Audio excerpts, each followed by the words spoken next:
from Studio 67 in Florida's capital county.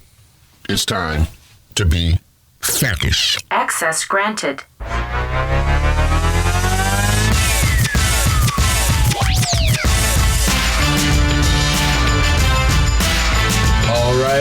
All right. Welcome back to FACish. It is the end of week 5. This is Jeff Scala with the FAC lobby team.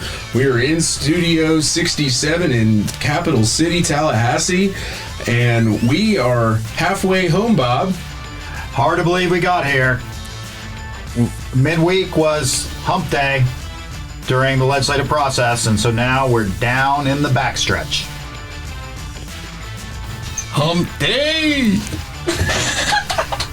And of course, this weekend we'll have a little time off, and it's going to be a big super day. We had our Super Bowl, which featured some great, delicious soups at FAC. But this Sunday is the big day for football, Super Bowl Sunday. You can eat soup if you want to, but it's all about football. So we're going to get started here with FACish. We got Super Bowl predictions. What's it going to be, Bob? Who's going to win Super Bowl Sunday? Well, I like a tiger in my tank, so I'm going with the Bengals, and I'm going to give you the score. Guaranteed. Score before the game starts. 0-0. Bold prediction. Jared. The Bengals, Jeff, are this year's team of destiny. Joe Burrow has had that look in his eye recently, and Gator great. Yeah. Evan McPherson has forgotten how to miss. I like the Bengals this Sunday. The look in the eye if you could see them through his sunglasses. Good point. Kick it, man. Kick it. Shiloh. Who's going to win? I'm going to have to go with the Bengals, too. Aren't they the underdogs? They are 4-point underdogs, at least according to some folks. Small market team, you know, little David Goliath situation. They've never won a Super Bowl either. And we like their stripes. And they're chilly. Sarah, what kind of predictions do we have for Super Bowl weekend? I would have to concur with Jared over there. Evan McPherson will be the winning shot, I believe. He is our kicker from the University of Florida when we went to school there, so it's going to be the Bengals, no doubt. Did you ever have class with him? I wish I did. It's my long-lost cousin. Eddie, everybody's going with the Bengals. What do you got? I'm going to buck the system here, and I'm going to go with the LA Rams. I believe the Stafford Cup connection can't be beat. Weren't they in St. Louis? They're in LA now. Hollywood. Didn't they used to be in LA? Once upon a time, Bob. Maybe once upon a time, but now is not that time. They're back in Hollywood. They're going to be playing at home in LA. I'm a little disappointed. Nobody's got any Puppy Bowl predictions for the Puppy Bowl? No dog fans? Certainly, the Labrador's a winner. Good one. Love it. And the halftime show is going to be a lot of fun, we're going too. to hear. Any bets? Shiloh? Who's going to be the best performer in the halftime show? Kendrick. I think they save him for last. I think they close with Humble. Ooh. Yeah, that would be good. I don't know any of these people. We know that, Bob. We know that. Bob. And I guess I'll wrap it up. I'm going to go with the Bungles as well. It's going to be their first Super Bowl win. I'm putting the score down, too. I 31. I believe the Rams have never won in LA. The Bungles? Isn't that kind of some kind of chip that you eat? Well, I'm going to change my choice to the Bengals then. I love that rock group. Bob will be here for many more shows. It's another remix edition. Jeff and Bob in the afternoon, FACish style with the FAC team. Well, let's get started. Up first, we're gonna have one big thing, right? Yeah, well, I think we need to go. There was one major event this week, and so I think we need to go to Eddie to deal with sovereign immunity. And remember, that term comes from the concept of the king controlling all of the property. So let's go to our legal regal, Eddie Labrador. one big thing. All right. And sovereign immunity happens to be the one big thing of the week again. If you recall, in week 4, we had Senate Bill 974 by Senator Gruters. He went from a $1 million cap with no aggregate for incidents or occurrences to a 400 increase in the caps from the 200-300 level. Unfortunately, that didn't stay around for very long, because this week in Community Affairs, he had a strike call amendment that was adopted by the committee that raised the caps from the 300-400 level from last week to $1 million, $3 million. That's $1 million per person and $3 million per incident. The bill also was amended to include a automatic cap adjustment beginning on January 1st, 2023, and then 10 years thereafter. That will be based upon the Consumer Price Index for the Southeast, which we raised to the committee that it doesn't exist. So we don't know how DFS is actually going to do the adjustment, but nonetheless, it is in the bill. It also allows subdivisions, but not the state or its agencies, to settle claims above the caps, irrespective of the limits of any insurance, and also prohibits insurance policies from conditioning the payment of benefits under the policy on the basis of the enactment of a claims bill by the legislature. One of the things that the bill also does is that when the caps are adjusted every 10 years, they remove language from last week's CS that would have applied those new caps only to cases that arise on or after the effective date of the new caps. The bill maintains the statute, the effective date of October 1st, 2022. However, it also removed the language that specifically said that it only applies to cases arising as of the effective date and into the future.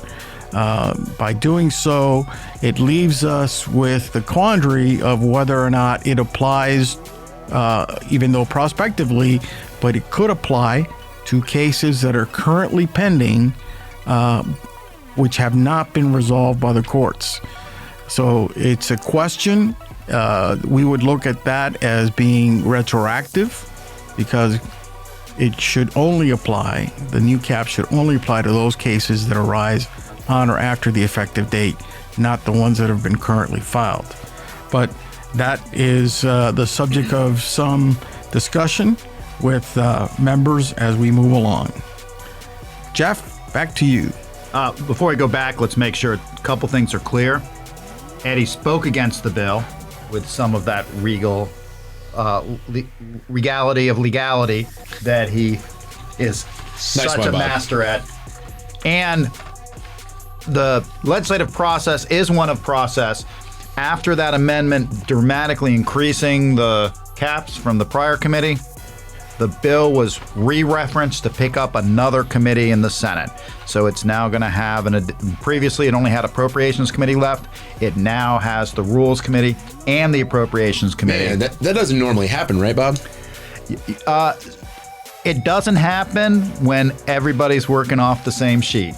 When somebody does something that leadership doesn't like, that's the kind of response you see. And wasn't there, the folks who were supporting it or voted yes, and the folks that voted no, wasn't it a little bit different than we normally see in the script? Yeah, we had the folks who voted against it were all Republican majority members, the 3 who voted against the bill. And the ones who voted for it were a mixture of all the Democratic members on the committee, and I believe it was 3 of the Republican members on the committee. That is right. Okay. That was our one big thing. The biggest process thing this week. And we're going to move on to our other favorite segment with Sarah and Shiloh, some of our policy analysts. Do we know Sarah, Shiloh? Bob, do you know? I know. We're not going to run away from... Do you know what time it is? It's rundown time. It's about to go down. All right, so a bit of a slower week this week. First up, we had HJR 663 and HB 1399, recall of county officers and commissioners by Rep. Williamson. They were up in House Public Integrity and Elections Committee on Monday. We had Eddie speaking against the bill. HJR 663 proposes an amendment to the Constitution to authorize the recall of county officers and commissioners, while the implementing bill provides that any member of a non-charter county may be removed from office by the electors of that non-charter county. Both bills passed favorably, but the Senate companions have not been heard. Next, we had SB 644, Building Inspection Services by Senator Broder. That was up in Senate Rules, its last committee stop, and it passed with a vote of 16-1, and that bill will now move to the Senate floor. And lastly, we had both property bills up, HB 219 by Rep. Tuck and Senate Bill 1380 by Senator Rodriguez. They passed unanimously in their committee stops, and one section of that bill does reveal a preemption that prohibits counties from enacting any ordinance or regulation restricting or prohibiting the owner of a private parking facility from establishing rates, fees, or fines. So both of those bills will advance to their last committee stops starting next week. Over to you, Shiloh. Thanks, Sarah. I'm helping Jared out this week. So in Health, Safety, Justice, we had Senate Bill 224, which is the regulation of smoking in public places by Senator Gruters. It passed unanimously, in fact, waived in support of the bill. So this bill is going to allow counties and municipalities to restrict smoking within the boundaries of any of the public beaches and public parks, except with regard to the smoking of cigars that do not contain a filter or a plastic tip. And the House companion passed favorably last week. Then we had two bills to assist rural counties, which were HB 685 by Representative Drake, which passed unanimously. So this bill is going to be the House version of the Rural Economic Development Package this session. And the comparable bill, Senate Bill 800 by Senator Albritton, passed unanimously. The bill authorizes municipalities to exempt the public service tax of electrical energy purchases.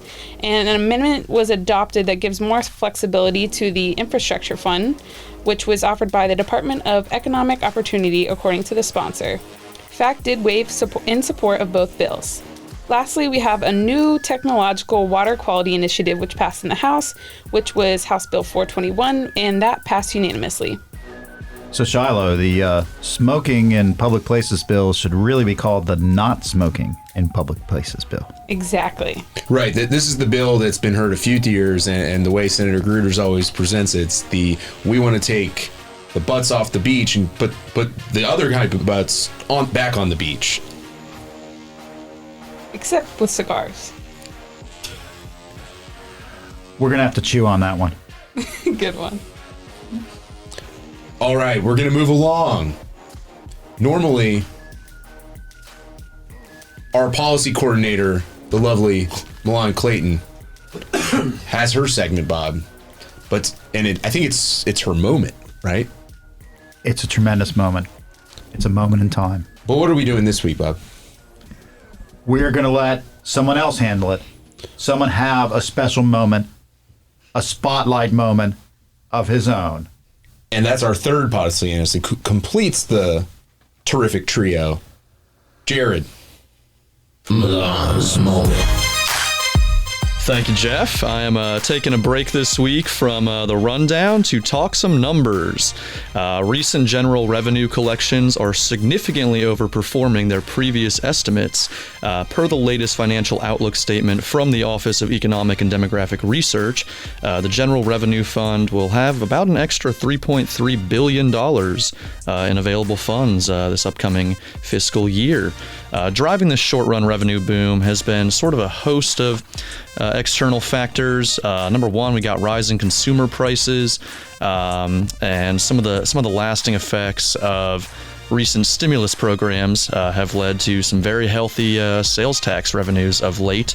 Meanwhile, an active housing market has led to swelling documentary tax stamp revenues from mortgage executions and property transfers. Before we go spending money we do not have, the Revenue Estimating Conference cautioned that these collection figures could be short-lived as the flow of federal dollars starts to slow and people start to impose some personal budget constraints to kind of meet these rising costs. We are fortunate enough to have the former director over at DOR with us. Chief. Call me Chief. Chief economist. The chief. Yeah, I think a couple things as we talk about money is they now have $11 billion carried forward that they did not spend from the prior year available to appropriate. And that was another thing that took place this week. Both the House and the Senate did pass out of committee their appropriations bills. We expect them on the floor next week. Yeah, and speaking of the budget bills, the Senate bill came in at a whopping over $108 billion with a B. Meanwhile, the House came in around $105 billion. That includes what's in those bills, 2,500 and 5,001. Bob, is there anything else you'd like to add to the budget? Just keep watching next week as the fairy dust, the pixie dust, all the things that come together to make the budget come through. In other news, we had staff from all over the state come for Emergency Management Day at the Capitol, and the FACish team here all swung by for Florida Keys Day yesterday for some conch fritters and rum punch. It was the first time that Sarah here has ever had conch. Sarah, what'd you think? Wasn't my favorite. Conch salad, wouldn't recommend, a little too rubbery for my taste. But did you at least get to try the key lime pie on a stick? Yes, key lime pie on the stick excelled for sure. It was the best. Never had it on a stick before. Shiloh, what is the best Florida Keys, Monroe County dish? I mean, that's pretty hard. I love conch fritters, but I'm going to have to go. My favorite, personally, is conch salad. Sarah's got a lot to learn about Keys cuisine. The fish was good. What's it called? Mahi. Mahi. Yeah. That was good, I will admit. So good, they name it twice. All right, and Bob, we're going to move on to your favorite segment. What is your One big thing. All right, the one big thing in the finance and tax area this week was the House Joint Resolution 1 was heard in the Local Administration and Veterans Affairs Committee on the House side on Monday. And then it was also, the Senate companion was heard in the Senate Finance and Tax Committee on Thursday. Senate Joint Resolution 1746. Yeah, 1746. I got the privilege of speaking against both bills in both committees. They did amend the Senate, both the joint resolution and the Senate side, to match the House joint resolution to make it clear in the constitutional amendment that it only applies to non-school levies. And then also they amended the implementing bill in the Senate to match what was done to the House bill to buy out the impact to fiscally constrained counties. The bills both move to their final committees next week. Thank you, Jeff. Thank you, Bob. And Jeff, what is your one? Well, I'm kind of pinch hitting this week, but I'm going to talk about some of the conforming bills that we mentioned earlier. I'm going to start off with Senate Bill 2512, which is related to aircraft. And what this bill does is it establishes the funding for 3 state aircraft for the governor and other state agency heads. But tucked into the back of that bill is new language that affects the ability for local governments to procure drones. So last year there was a bill that set out DMS, the Department of Management Services, to make a manufacturer-approved list. So this bill revises the DMS rulemaking authority on the approved drone manufacturers list, and it allows governmental agencies may purchase additional drones. They're going to put out a supplemental list. And it allows local governments to provide a waiver under certain circumstances when they could use the drones that aren't on that approved manufacturers list. We understand that there is a manufacturer out there that has a significant portion of the market of drones that folks use, and they're a lot cheaper and have a lot more functionality and practicality for local governments. And then over in the House, there's House Bill 5011. You know about this one, Bob? Tell me about it. 5011, the budgeting for inflation that drives elevated needs fund. Wait, that's budget? What was the I? Inflation. Driven? Drives. Elevated. Elevated needs? Wow. What's the acronym for that? I think the House budget writers were trying to have some fun there. It's the Biden Fund. And what this bill will do is set aside $2 billion in additional budget authority for the effects of inflation exceed the appropriations in the General Appropriations Act. So normally the legislature, there's the Legislative Budget Commission, and there are mid-year amendments to that. And state agencies come back to the legislature in the interim period, to the Legislative Budget Commission, and ask for additional funds. And this process, they're going to set aside $2 billion specific for inflation. What do you think, Bob? I think with a $108 billion budget, that if the inflation is only 2% in the year, we'll be doing pretty well. Eddie, what do you think? What do you think of the Biden Fund? Glad to see that our friends are saying hail to the chief. Is it only going to be filled with Biden bucks? Biden bucks or DeSantis dollars, whatever you want to call them, it will make up the budget. All right. But Jeff, is that really all you got? Isn't there something else that really not process related was your one big thing this week? I think there was. I don't know if y'all know about this, but I believe it involved the courthouse. Yeah, I walked over to the courthouse this week, and I got a marriage certificate. So I told Uncle Sam, I'm getting married. Wow. Not just Uncle Sam. Who? You told the state of Florida. Oh. You told the city of Tallahassee. You told Leon County, and you announced it to the world. Yeah. You're a public document. So I guess that's my next step on the process, getting married. I'm really excited, and I didn't know you had to do that, so that's news to me. Like prior to a wedding, you need to get a marriage certificate, and your pastor, your officiant, has to sign that document. And you have to return it. so if you don't get a marriage certificate, it's not legitimate. You're not legally married. Interesting. Yes, it is a document recorded in the public Can they records. deny it? Can they deny it? Well, I there is believe a cooling there's off a period. process. Yeah. There's a process. It usually starts There's with always the a process, words. Bob. If anyone here objects, is the way that process All usually right, starts. I'm gonna have to cut off Bob's mic. So Jeff, you got a little bit of ways to go till you reach 35 years like me. Eddie, are you 35 more or years or less? More or less? I'm at 27. 27. Beautiful. What are you guys doing for Valentine's Day? Working. Traveling. Spending quality time with my fiance. My girlfriend has COVID, so we will have a nice FaceTime date. Lovely. Well, good people. We've gotten through week 5. We're halfway home. We're getting there.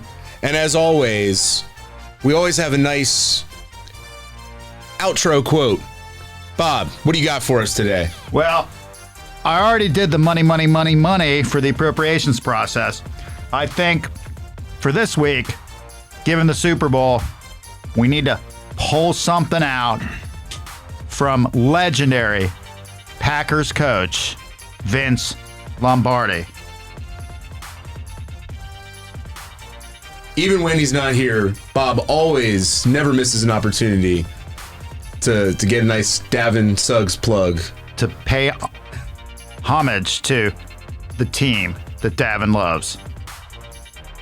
Perfection is not attainable, but if we chase perfection, we can catch excellence. To go along with one of his other famous quotes, winners never quit, and quitters never win. Until next time, folks, thanks for hanging out with us at FACish.